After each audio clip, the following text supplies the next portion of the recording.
Okay, so Matt says there was a History Channel special on Holy Week a few years ago that posited that Holy Week might actually have been a period of months. The special suggested that Sukkot might plausibly explain Palm Sunday and give Jesus a longer period of time to go from Messiah to condemned. I've always used the criteria of embarrassment as a way of explaining the single week timeline. Do you see any daylight in Mark or other gospels for such a timeline? So one of the things we found early on about Mark is that this is a compressed gospel. It's why Matthew and Luke are going to be very long, right?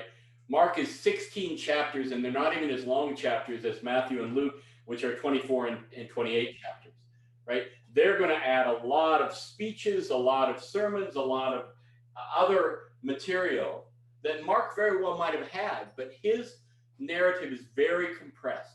We never really know what day it is until the last week, right?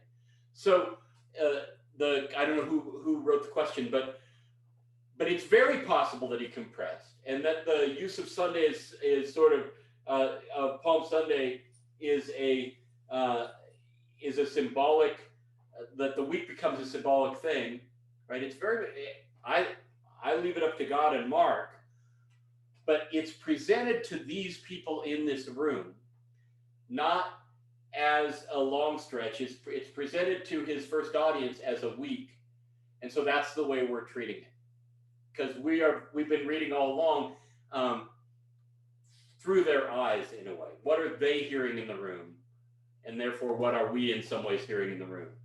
Scholars of the actual history of Jesus will want to ask this more carefully than we are asking it by the nature of this course, which is, what does the gospel say happened, and how would we live in that narrative world? Does that make sense?